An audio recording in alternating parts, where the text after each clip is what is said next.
Pong, water, Powerade, True Shake, Pringles.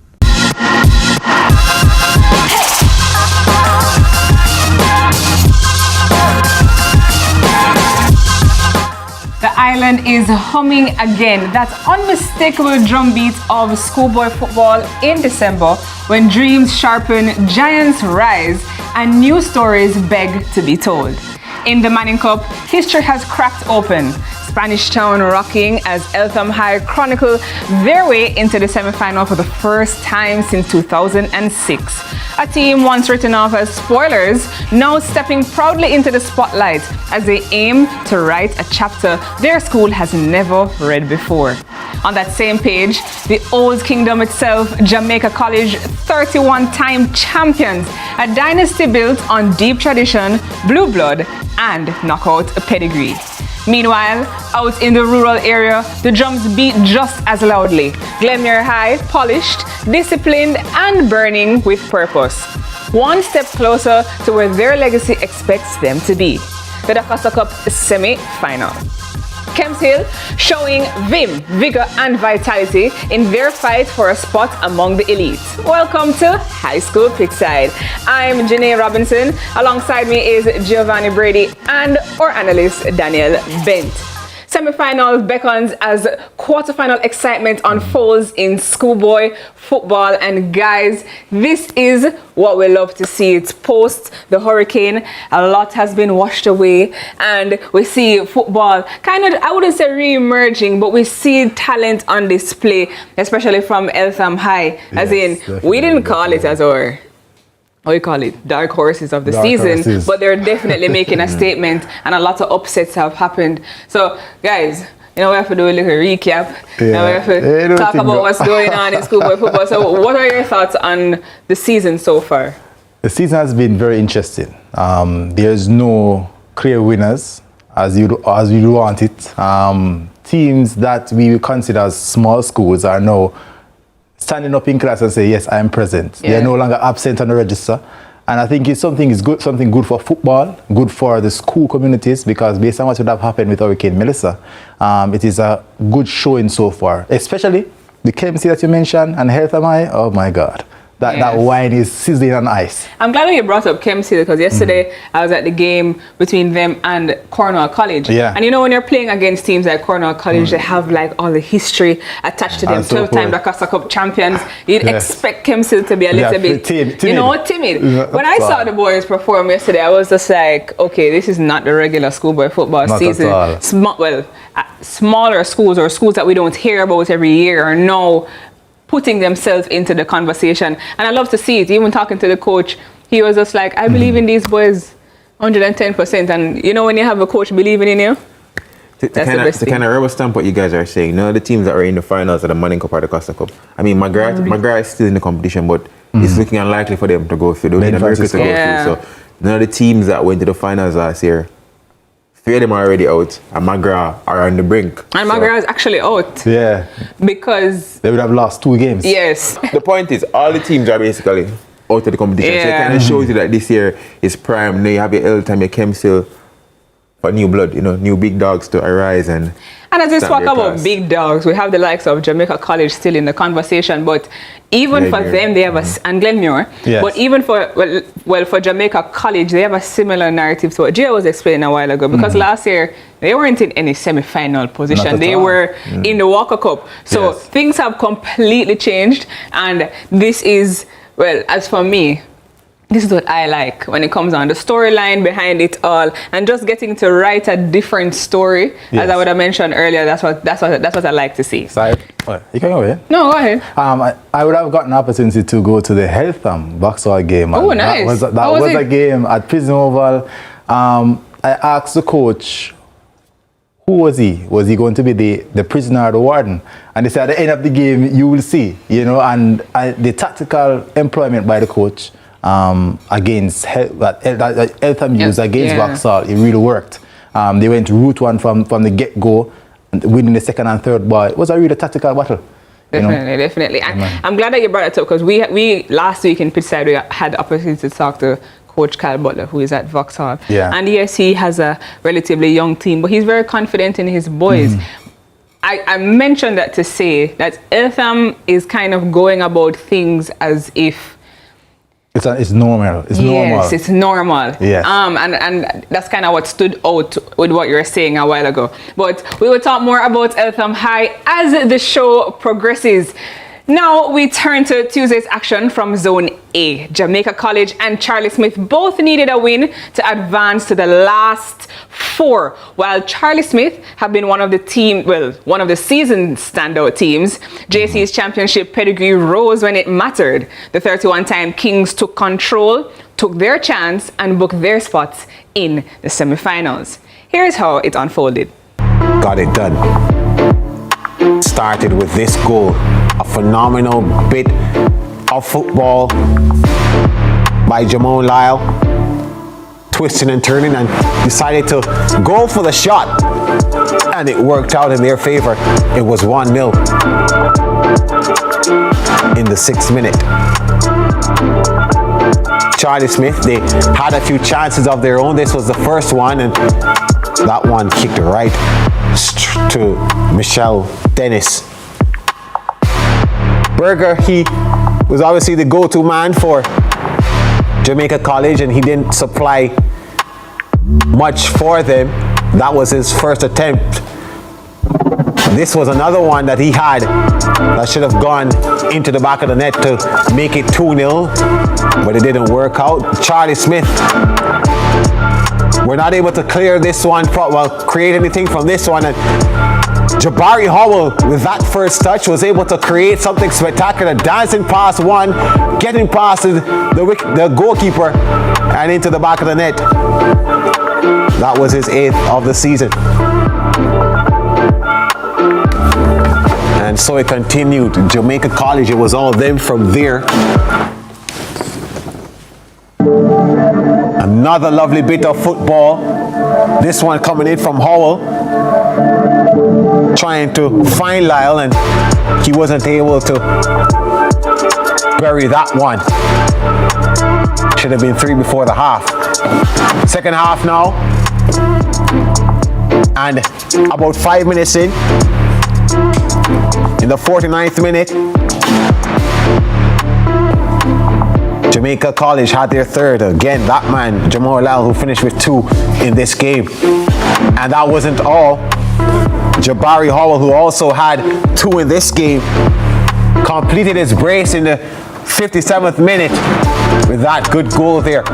Charlie Smith, they were pretty much demoralized by that time, and their best chance of the night, they saw a solid display by Jamaica College. They move into the semis, leading Zone A with 6 points, and they face Heidel in their final game on Friday. Charlie Smith, who sits second in Zone A, must beat Excelsior in their final game to advance. Guys, JC's commanding victory against Charlie Smith, who have been doing well against the odds. How much can we read into that? Well, before I get into the question, a little birdie told me that the goal of the season was in that match with Jamaica College. A little birdie or Brady? That's true. Yeah, goal of the season. That definitely has to be the goal of the season. I mean, in Manning Cup? Or just overall? I think overall, based on what I've seen, I don't know if you've seen a better goal than that, but just look at him taking the ball from so deep in his own half, and he still has a lot of work to do there. There's still defenders there. And he was going. The defender, he sits down the keeper as well, and he rounds him, puts that one into the net. I mean, that's simply quality, and I think I've been impressed by Lyle and Howell so far this season. I think they're very good technical quality midfield play from both of them, and I think this game, they really stamped their class and showed that they were a different pedigree. I want to break down Jamaica College a little bit. When we've seen Charlie Smith play well all season, but I feel like when they play against big pedigree teams at this stage of the competition, they kind of get a bit timid. You can't give Jamaica College the space to play football like that, and they had a field day, right? They were able to express themselves. That's the Jamaica College that most people are used to seeing. As for young Howell, I do believe that that's also one of the standout goals of this season. And you see, when you get those opportunities in a quarterfinal stage, it gets more dangerous as you go along, because confidence starts to build up. You go into training, you tweak a little bit of things. I personally think that Jamaica College on a whole, even though Coach Watson at the beginning of the season wasn't that. I wouldn't say he wasn't confident, but it Well, wasn't it was like reserved. past years, you know. I think now they're expressing themselves and they're showing themselves at the right time, probably post Melissa or that 3 weeks Melissa break, if you want to call it, quote unquote, gave them the time to fix what they needed to fix in their squad. But I'm also even looking at the fact that Giovanni Taylor has decided not to play any more schoolboy football. Right, and he scored a goal the He other scored day. 2 yesterday and 2 assists in his Premier League game starting for Harnett Gardens against Manchester.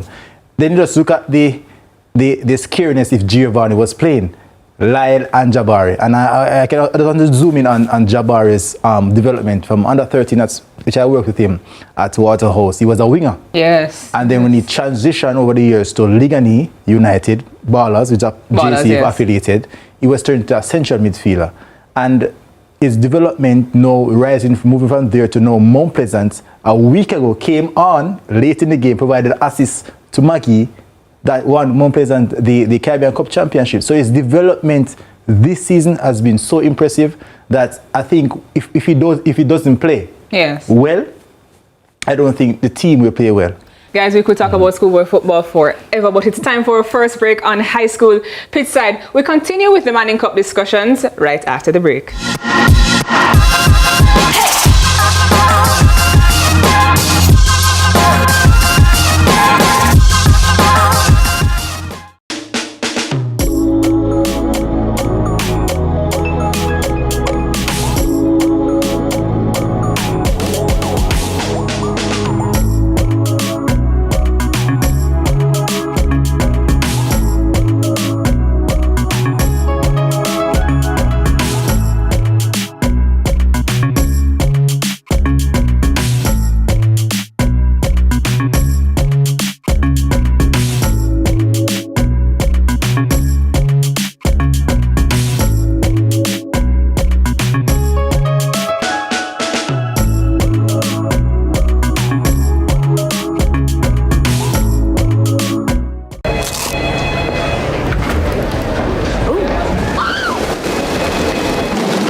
Crunch your craving with the value menu from KFC.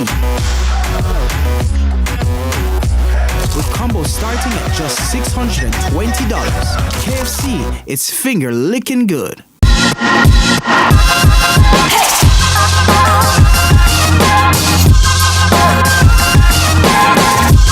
Welcome back to high school pitchside. After losing their opening Zone B game 4-1 to Eltham High, St. Andrew Technical High rebounded in a 4-1 thrashing of Calabar High to strengthen their claim for a spot in the last 4. Tuesday's defeat eliminated Calabar. Here are the highlights. Spurning that particular opportunity, and then Jaheim Rankin, who was a danger man for Calabar all game long, finding O'Brien Marks, who put that one away. There were hugs at that point, but soon Stats found themselves on level pegging. Marvin Henry just sticking the big boot out, but they kept pressing St. Andrew Technical, and eventually they got the go-ahead goal. And then Gordon playing this one over the top, ball being rolled across to Marvin Henry. And they were 3-1 down, and they were a man down, and then this one came across. Kedar Miller, questionable goalkeeping. This result leaves Zone B interestingly poised with Eltham already qualified. Stats and Vauxhall will now battle it out for the last semi-final spot. Guess what? Stats and Vauxhall play this Friday. Stats needs only a draw to claim the spot. Vauxhall must win to continue their historic run. So guys, when we look at this table, it's actually pretty surprising that Eltham High is on the top. We did not have this discussion at the beginning of the season, but they're not here to play any game. 6 points leading Zone B. Stats and Vauxhall following with 3 points apiece. As in, for me personally, I think that Vauxhall game will be one to watch out for, because I think for one, Vauxhall wants to get into the semi-finals, and it would mean a lot to them. Yes. And two, St. Andrew Technical, similarly to Jamaica College last year, was in the Walker Cup. They weren't in the Manning Cup specifically. Yeah. or I should say they dropped out of the Manning Cup. So for them, they have all to play for. And if you talk to their chairman and you talk to Coach Philip Williams, as in that 4-1 result against Calabar was I think it was more of a statement. Yes. You know, when you looked at Coach Jeremy Miller's face, he was like, this is not my team. This is not the team he's used to seeing. So whatever Stats plan to do this week, Wednesday, is what they're going to have to do again on Friday against Vauxhall if they have any hopes of going on to the semi-finals. So what I want to say, all right, so I have a few takeaways from this game. So I think firstly, Stats coming from behind in a game that they trailed, there was also a penalty that they conceded that they could have gone further behind from. I think it was 1-0 at the time, they could have gone 2-1 down. And on both occasions, they overcame the adversity and they showed the mental strength to really battle back and come out winning convincingly 4-1. I think it speaks a lot to their mentality and the fact that, as you mentioned, you need that mentality to kind of go ahead and win the game. I think from Calabar's perspective, they'd be very disappointed some of the goals that they conceded. Very. And then put themselves in just an uncomfortable position, you know? Yeah. Because there were moments in the game that they were giving as good as they got. And there were moments in the game where, again, they got the penalty to go 2-1 up, so they could, and they took the lead. But I think when you give away such easy goals, such simple goals, like you're shooting yourself in the foot against a team in Stats that has the pedigree and has the know of how to progress to the latter stages of competition, how to, you know, not win, but how to get big results. So I think Calabar will be very disappointed in that type of, in their performance. Yeah. And I think the fact that Rankin would have been one of their better players, didn't basically show up, that would have affected the performance of the team, because against Mona, I would have said that when he plays well, the team plays well. And also Peyton in the number 17 in the middle of the park, when they don't play, the team doesn't play well. So I mean, on a big game like this, you didn't show up. Then it affected the entire performance of the team. I think going into 10 minutes as well, the captain getting a red card, you mentioned there. I think that again. And I think even when the captain got the red card, I think there were still moments in the game where Calabar could have done something. Maybe not win the game, but done something. Maybe cut the deficit a bit lower. But I mean, the performance was just from Calabar's end. But big up to Stats. This is the chance now to do that. And I'm glad that you brought this up, because for Philip Williams, he's been with that Stats team for a while, since 2017. What you just said a while ago has been a narrative as well for a while, in terms of them getting so close. Consistent contenders, you know, consistent contenders. I think in a matchup like a survival test, if you want, for lack of a better word, for them and Vauxhall, they have the pressure of being in the finals. Vauxhall doesn't have that pressure. Those years of pressure, you know, on them. So they have all to play for, and it may make it even more interesting, you know, because, as in, I wouldn't necessarily, no, let me not say that. But, you know, it just makes it more interesting. If we look at these Manning Cup fixtures, Vauxhall plays Eltham. Well, Vauxhall plays Stats this Friday at 3 o'clock, Calabar versus Eltham, Jamaica College versus Heidel, and Excelsior versus Charlie Smith. So when we're looking at these fixtures, I'm looking forward to the Vauxhall Stats game and that Excelsior Charlie Smith game. Yeah, those are deciding factors. The Vauxhall Stats game is essentially a knockout game. Yeah, you know, and again, as you mentioned, I think all the pressure here is probably more on Stats. Vauxhall is a feel-good story this season, and they'd have gotten to this far in the competition. If they, that's a big success for them. If they drop out here the first year on the caliber, like, no one's gonna hold it above their head. But Stats, if Stats were to drop out here, I think there's gonna be people are gonna hold it above their heads. There's gonna be questions asked, you know? And there's just going to be a stigma that continues, you know, and as in nearly men. Yeah. You know, but to be very honest with you, and I don't want to make it seem as if, you know, that's what we want to focus on. I do believe that even for this Stats team, for them to reach this far in the competition means a lot, because they're a very young team, right? And we said it time and time again, the fact that there are a lot of younger players in the Manning and the Costa Cup this season, it gives us room to see growth. We can't really judge them too hard right now, you know. But lest we forget, we have more football to talk about. A little bit later, we go to another break, and when we return, we talk about the Da Costa Cup.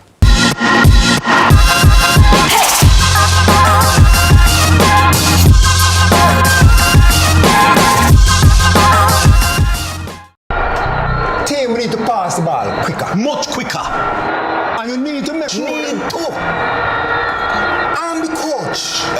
the assistant coach. No. Your job is to bring the water and keep us hydrated. Matter of fact, where's the water? I've got it, coach.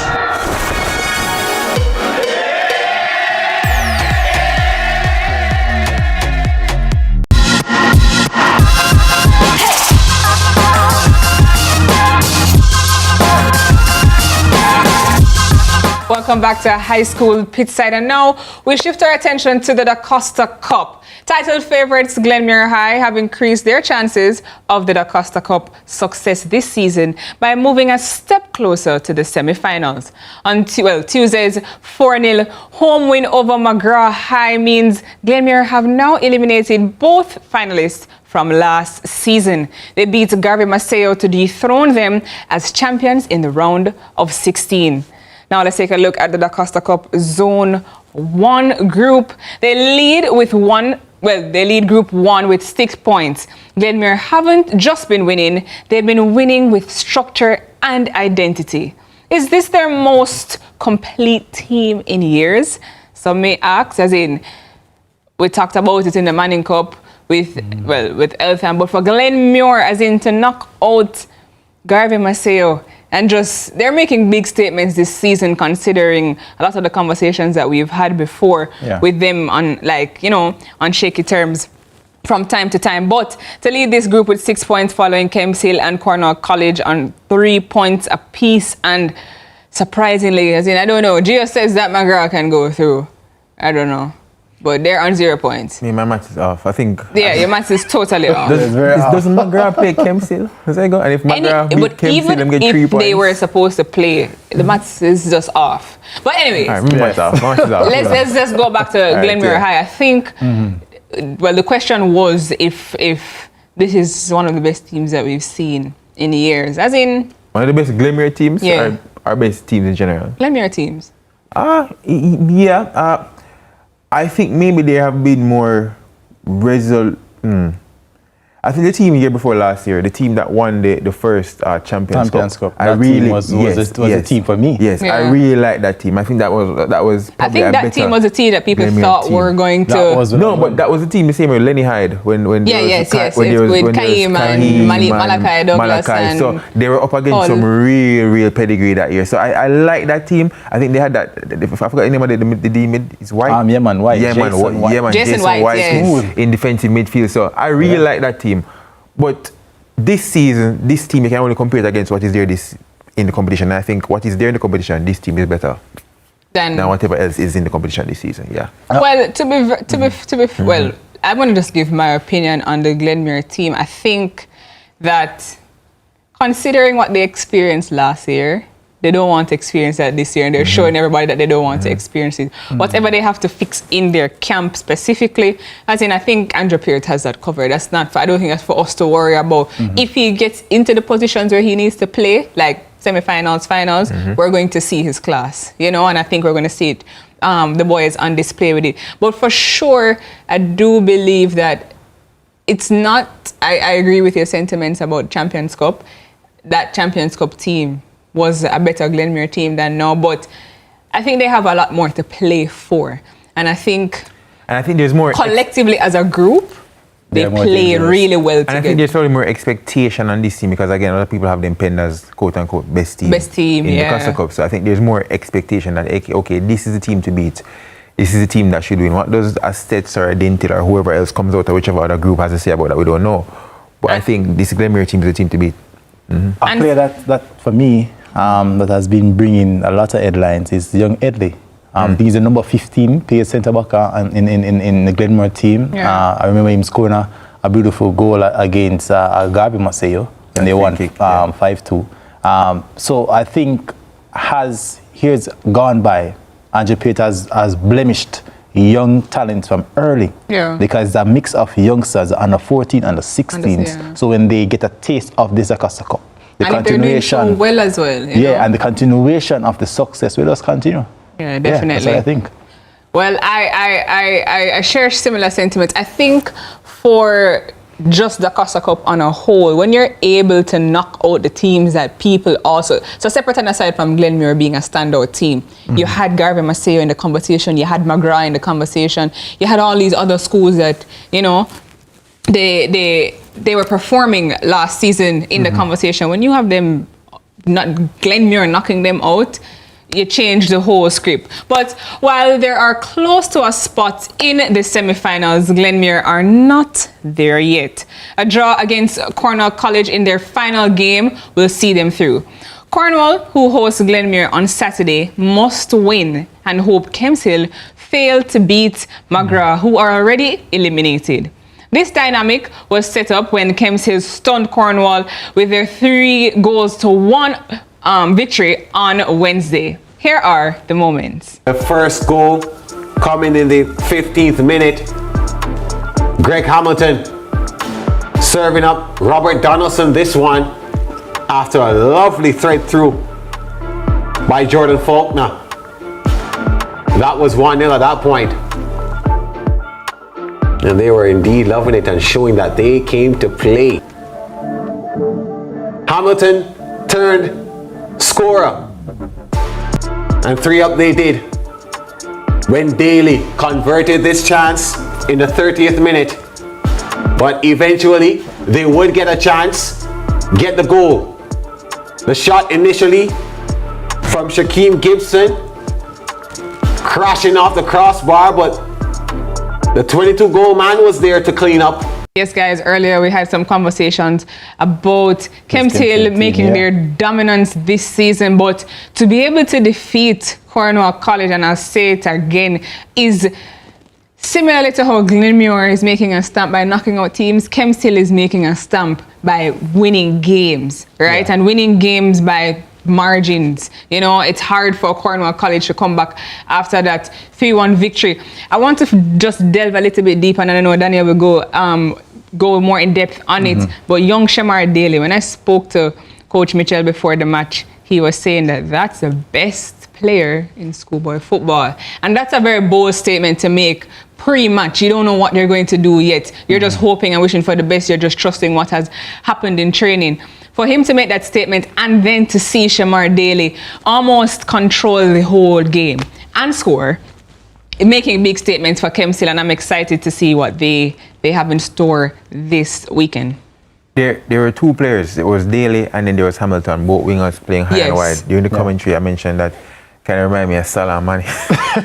You know, but that was just the quality and the level that they showed. I think Cornwall College literally had no answer for those 2 players. Runs in behind. Faulkner in midfield as well, a very good player. I mean, Kempshill has a lot of good stuff, a lot of good individual talent in their arsenal to work on. Cornwall would have beaten them 2-0 in the second round, as you would have mentioned earlier. But Cornwall didn't. I mean, Cornwall had chances, you know, they showed signs, but they just were not clinical enough. Kempshill were just clinical, cutting edge going forward. And I'm glad that you brought that up, because when I spoke to Coach Hector, right, and I mentioned what happened after halftime, he said this happened from the beginning of the match. Cornwall was just not in the game. And when you hear those frustrations from the coach, you know that this was a bigger problem than what we saw on the football field. What I was surprised about is that during the game, there was no tactical adjustment in the team, because the team was playing an eye line. So the first goal, the pass that was made by the midfielder that I mentioned, through the space between the wing back and the centre back, and that cross that came across for the goal to score, they kept on doing it. There was no one there. Because Kempshill realized that, hey, there's space in there. Let us sit back and hit them on the counter, because they have 2 fast wingers that can get behind the spaces, and there was just no adjustment. I think in build-up as well, Kempshill were also not afraid to press them very high up the pitch. And there were a lot of times when Cornwall would have tried to play out from the back, Kempshill pressed them, they would have turned over the ball way up in the Cornwall defensive half, and they would have created chances. And I don't think Cornwall were quick enough to kind of switch, whether that be go long or whatsoever it is. Cornwall did not make those adjustments quick enough, as you mentioned. So I think there was an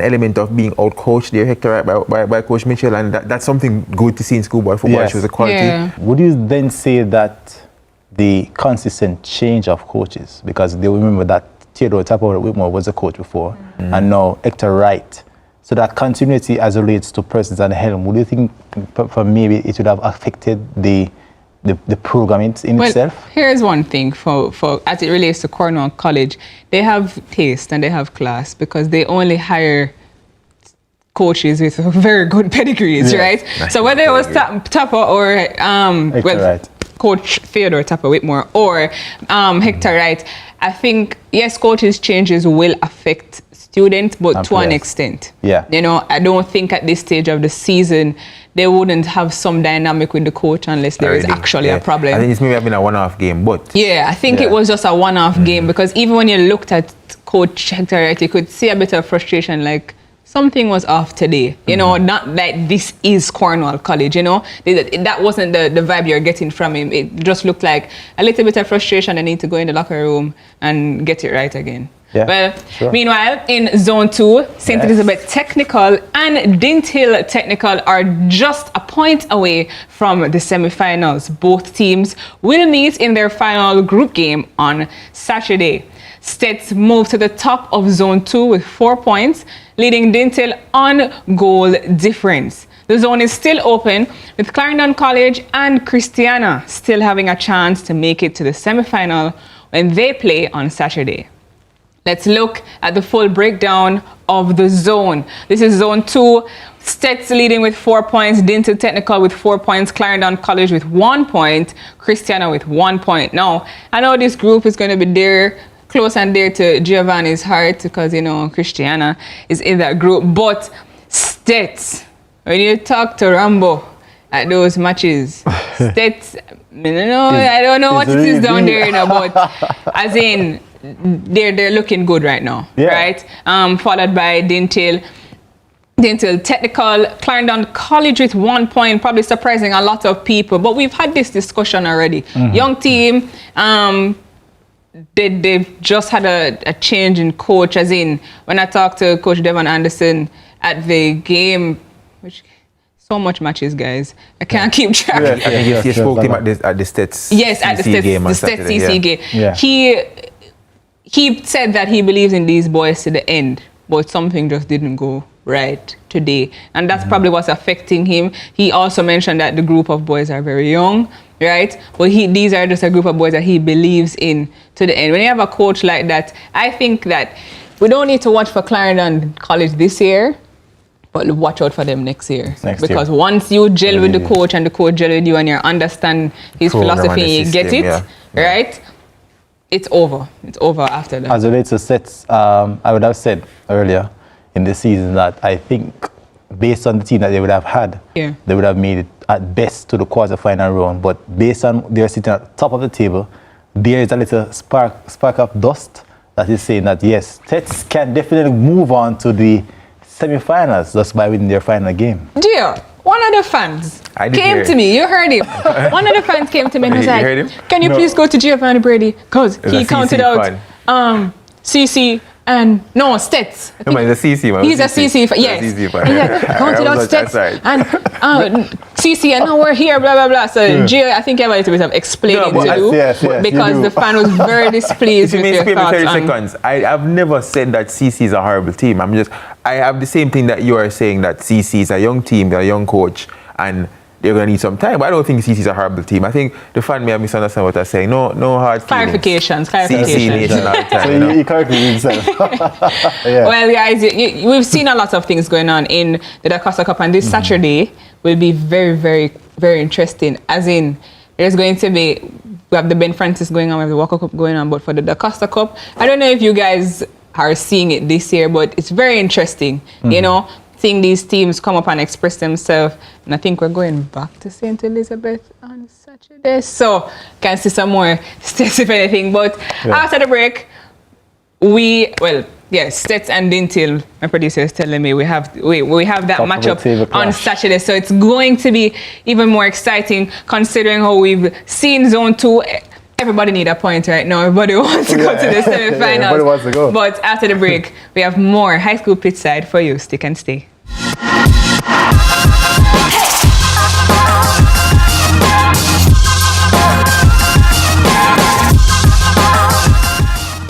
Start your journey with a Jane Bank Small Business Loan with small business loans with as little as $10,000 and up to $4 million. The time is 8:30.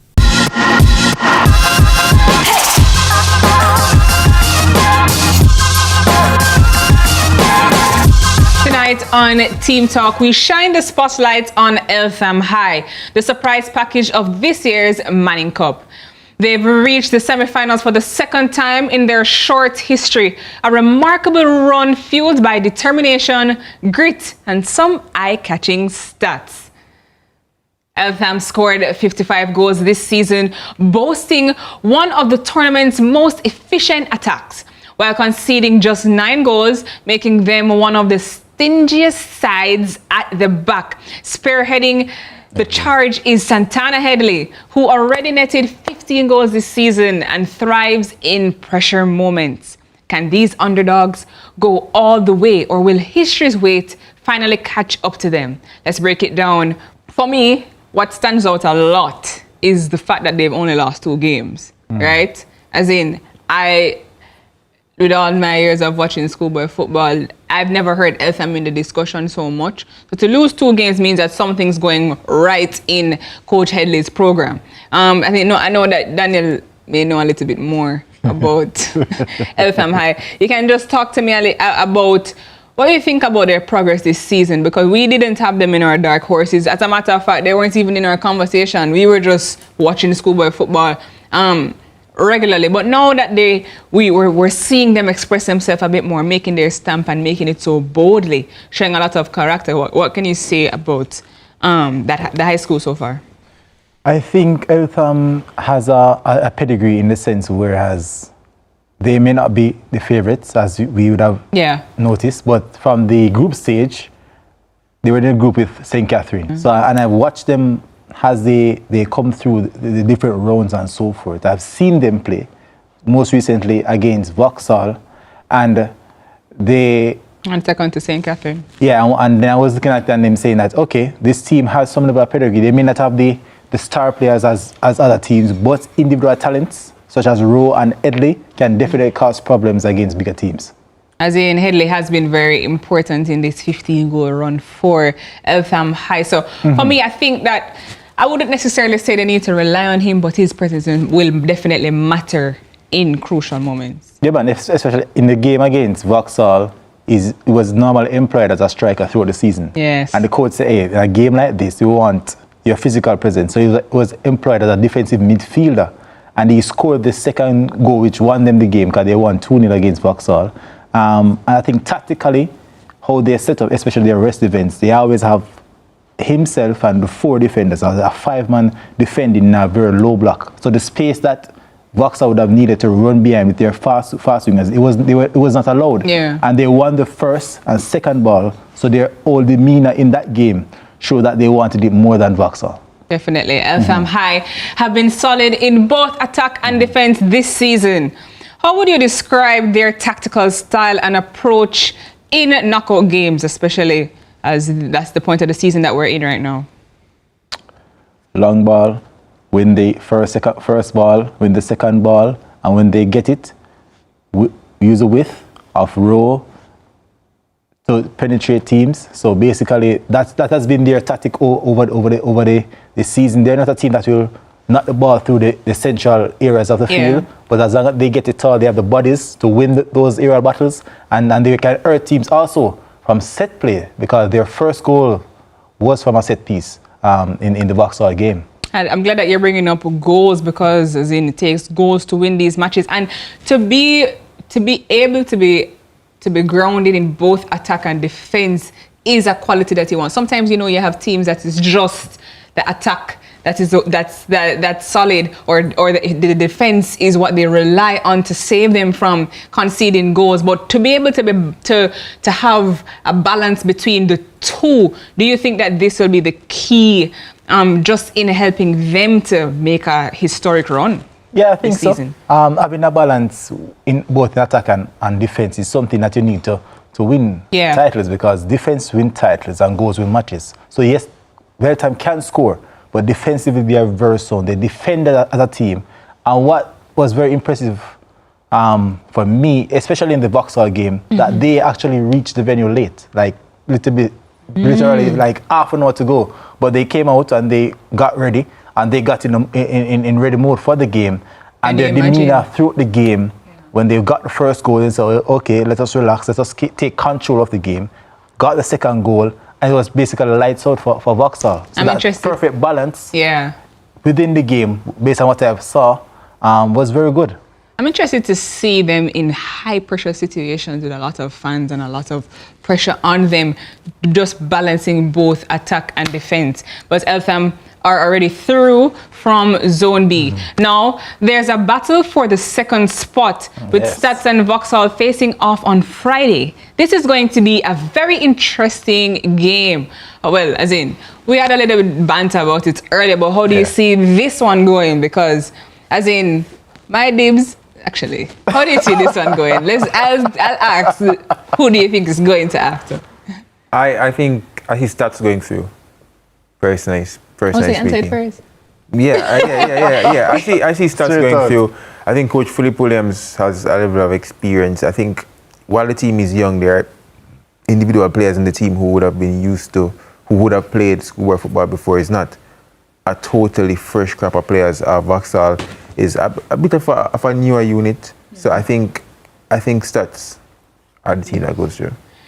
I would say that Stats is poised to go through, but I believe that if Vauxhall gets the first opening minutes, because against Eltham High they didn't start well, and because they didn't start the game well, when Vauxhall scored that first goal and took control of the game, it was very much difficult for them to get back. When Eltham scored the first goal. Eltham would have scored the first goal. It would have been very difficult for Vauxhall to get back in the game. They were not creating chances as they normally would. So the first 15 minutes, they say in football, is always important. Yeah. So I guess the team who starts the best in this cruncher will go through. That's what I think. So Stats has to avoid a start like they had against Calabar, where they started, shaky.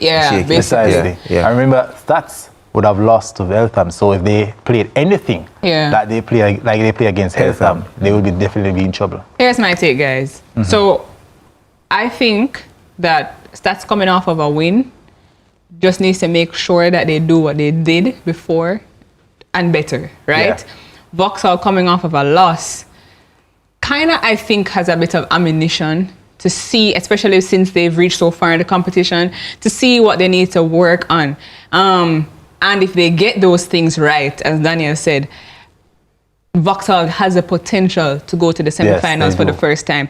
As in, it's a very bold statement to make, but I actually think that if they get it right in the first 5 to 10 minutes of the game, and we see them expressing themselves like what we've seen all season, Vauxhall is a team we can see in the semifinal. Bold statements, but I'm just saying.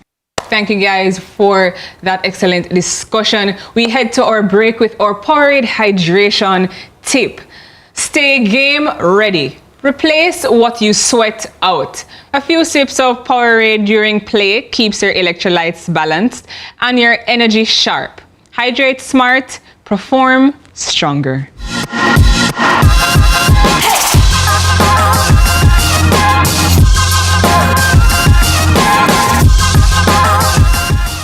Crispy, creamy, what a catch. So tasty. What a catch. With a caramel center. What a catch. And so much chocolate. Ooh, yeah. First it's crispy, then it's creamy. With so much chocolate, smooth and milky. And when you go a little deeper, you find caramel. Ooh, yeah. What a catch. Oh. What a catch. You know we love you. What a catch. Oh. First it's crispy, then it's creamy. What a catch. Protecting Jamaica's borders is a key priority for the Jamaica Customs Agency. The JCA will remain vigilant and resolute in effectively fulfilling this mandate. The time brought to you by the Jamaica Customs Agency is 8:45.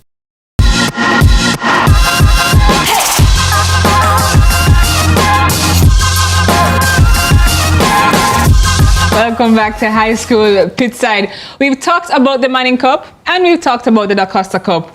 But in the rural area, the knockout spotlight belongs to the Ben Francis Cup, a competition that always delivers surprises. 16 schools have held the Ben Francis crown, with Cornell College, Glenmuir and St. Elizabeth Technical High tied at the top with 7 titles each. But recent years have shown anything can happen. Just ask Charlemont, B.B. Coke, Edwin Allen and McGraw, all who lifted it for the first time in the last decade. Before you guys get into it, you heard me mention the B.B. Cokes and the Edwin Allens. That's also what I like about the Ben Francis Cup. It gives those schools the highlight and just the opportunity to win a trophy, right? I don't think people understand how much it means for young boys to walk home and say, Mommy, you don't win the Ben Francis Cup, right? So I'm looking forward to it. You spoke about Edwin Allen. I think Manchester High School as well. Yes. They definitely need a trophy. And we've spent a lot of attention on them this season. Them. I think their aim for this season would have definitely been the Costa Cup. Unfortunately, maybe the Champions Cup, but unfortunately, they're out of the competition. The Ben Francis Cup is right there. We've seen that there are a lot of quote-unquote smaller teams have won the Ben Francis Cup recently because of the restructuring of the format. Manchester High School, I think, is as good as any of those teams, if not better. So this is the year. This is the chance. But this is the opportunity. Here's the thing, guys. I don't know if we recognize it. The Ben Francis is even more competitive this year, right? You have the likes of Garvey Maceo in that conversation. Teams that we would just not even fancy to be in that competition. Exactly. But now that they're there, it just gives the competition more vibes, more flavor, you know? And you made mention of Garvey Maceo, just like Mona did, where they won the Money Cup in 2023. Won the Walker Cup last year. Yes. It then gives Garvey Maceo to still yet win a trophy. Yeah. Lost one trophy based on what would have happened this year, but to win another trophy. And you would have won 2 trophies in 2 years. Which is very much hard to do because the competition this year in comparison to next year to the following year is never the same. Yeah. So to adjust and maybe disappointed, you can adjust and then go. And there's no time like to win a trophy. There is no time. No is always a time. But I'm sure that you would want to see a team from Manchester to win. Yeah, DC to Manchester. Guys, I won't even allow you to get into that. We head to the break with highlights from today's Ben Francis Cup action between Manchester High and William Knibb. On the counter, they got their first goal as early as the 4th minute when this shot from Michael Reed, initially saved by Devon Simpson, but showed why they have scored so many goals this season. And Reynolds on the stroke of halftime. Second half, they came right out the blocks and continued where they left off. He specifically left off where he... A beautiful pass onto the inside for Jaheil McKenzie.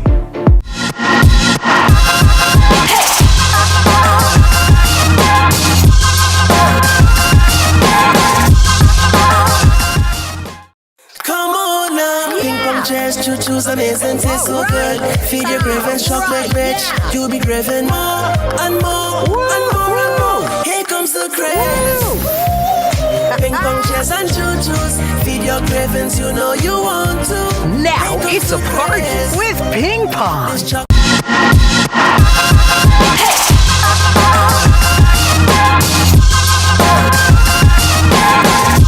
For over 6 decades, since 1961, the Walker Cup has been a proving ground for urban area schoolboy football, a knockout competition with a legacy as rich as any. Starting with St. George's College, the first ever champions, the cup has passed through many hands. Today, powerhouses St. George's College and Kingston College share the lead with 9 titles each. But 2024 was about new history. Mona High School stormed past 7-time winners Excelsior High to claim their first Walker Cup crown. Proof that in the knockout stakes of the Walker Cup, anything can happen. Over 20 teams have lifted this trophy since its birth. The mantle passes, challengers rise, and every year, the Walker Cup writes another chapter. This season, it's no different. Here are the results from Wednesday's action.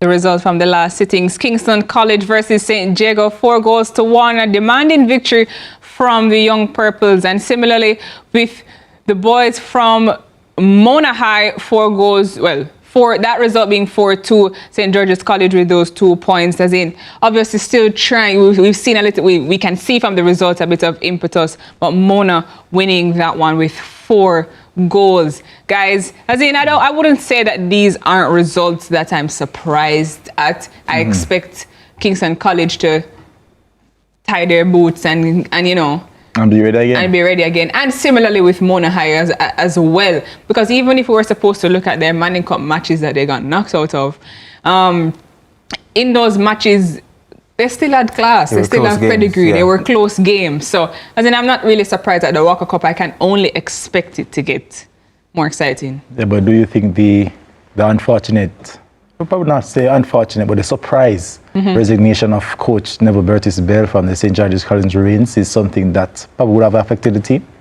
I do believe it would have affected the team, and here's why. You disagree? I mean, I think it would have affected the team, but I think Coach Neville...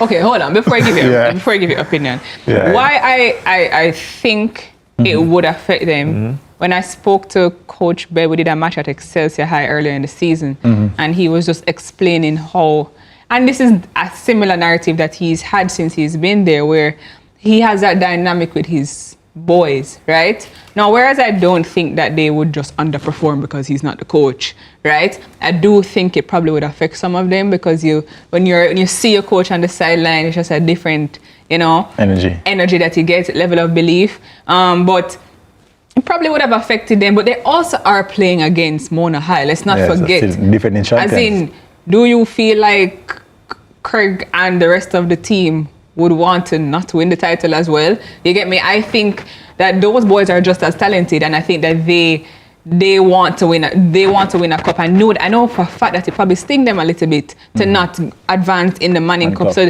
they have all to play for. This is their time to shine. Okay, so guys, let's not forget we're talking about STGC. We're talking about St. George's College here. Yes. So it's what not are like, you trying to say? So I get what you're saying about Mona and everything, and what Mona wanted to win the cup and Craig Butler, and they would have won more recently than St. George's.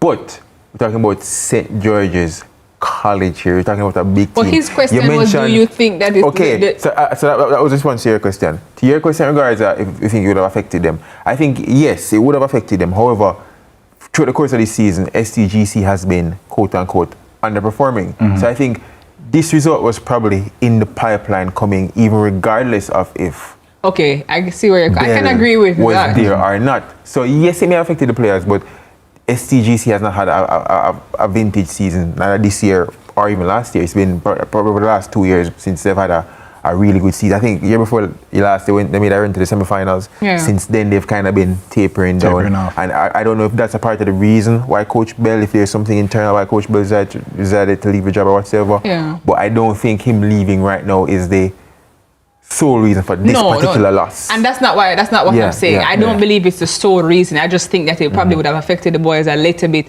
As in, I must agree with your statements. St. George's College hasn't necessarily been performing to the STGC standard that we know. But nevertheless, to reach to the Walker Cup and just be able to play against any team, you know, speaks to a bit of improvement in their program. And to be able to score. Because you can go to the Walker Cup and you don't score anything.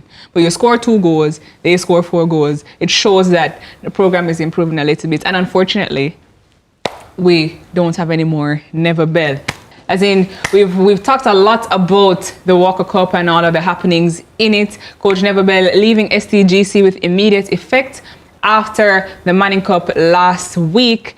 And the Walker Cup continues. But after the break, we have more schoolboy football action for you.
for Fan View, one of my favorite segments. Jabari Howell's brilliant solo goal against Charlie Smith on Tuesday has been creating a buzz. JC won 4-0 with Howell taking the spotlight. Let's have a look at some of the comments on social media. And this is coming from Fletcher's Cooking.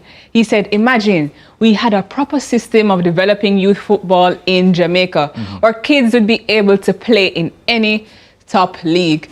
And considering the fact that he has 700 likes, I definitely, I agree with that. Yeah. If we have a proper system, our players will be able to, and not just only learn about the game football, but the business of football on a whole, and then they start to operate like young prodigies. As I was sharing with Daniel earlier, an issue that we have here, right? In Jamaica, and I think it's something that Rudolph Speed would have mentioned before, is that yes, system is one thing, but I don't think we have enough youngsters playing football as well. If you look at the countries in the world with the best teams, there are countries with large populations where football is the #1 sport. So there are a lot of young boys playing, or young women, or young people in general playing football. I think in Jamaica we need to get, we already have a small population, 3 million people, compared to those countries. We're talking about America, well, not America, but in Germany or Brazil or France, we need more of our young boys, of our youngsters, women, or girls and boys to be playing football in order to get a larger crop of talent to pick from. Yeah, I agree. But in the meantime, I do think we need some systems, only because what we do have, we want to maintain and grow. Let's take a look at some other comments. Check_boss said, the defender stepped in a pothole. And it almost would seem as if the defender and the keeper stepped in some potholes. As in, Jabbar was having a field day. It's almost as if he was having a skate in the park by the time he reached through the final third. The demolition of the defender reminds me of a game between Barcelona and Bayern Munich, where Jerome Boateng got a dish out by Lionel Messi. So similar thing, but 1 year overseas, 1 year in Jamaica. It's only your back pedal like he's there, and that drop of the shoulder. Yeah. And when ankles gone. Beautiful. Let's take a look at some more comments. Ma._.44 says, remember bro secured a banger for Mount Pleasant on his Premier League debut. Yeah, man, problem boy. And he is a problem boy, well, as it relates to football, I should say. Because to be very honest with you, you have a youngster like that creating impact. Generational talent. Yes, and in a crucial game like that for Mount Pleasant, you know. Hats off to you, Jabari Howell. I think that this is just you showing your class and your pedigree. And this statement is, you guys should remember him. You should remember him. One for the future, for sure. And let's take a look at our final comment. Marlon Hill says, natural dribbling skill and quote-unquote speed. That's Jamaican style. Well, that's Jamaican style football. That's our culture. And I agree with you, Mr. Marlon. That's our style and that is our culture. Skill, speed. As in, I heard somebody make a statement that if we use what we're innately, you know, our DNA our DNA. If we use our speed, use our creativity. Somebody, Craig Butler said that. Craig Butler said that. You're right. Yes, he did say it. But if it is true, if we do use our assets or things that will help us to enhance our performances to the best of our ability, if you work in other sports, why can't you work in football? And one thing that is even proud about Jabbar is that it comes from Waterhouse. And he's now on the heels of Mount Pleasant. And he's still playing at JC with the chance to win the Manning Cup. Football. So the guidance is very important because we have seen all these natural talent through the years come through the schoolboy football system and then just fade away like breeze. I'm glad you brought up the last comment was about Mount Pleasant, because just being able to see our local league integrating our schoolboy footballers, it gives them that that extra, what you call it, oomph to just be able to perform at a higher standard, and will also help them to advance their careers at the high school level, because as in that has to be from practice and experience. And not only that, I think we mentioned him, Mount Pleasant, I know in the CONCACAF Champions Cup, so he'll have a chance to round of 16, so he'll have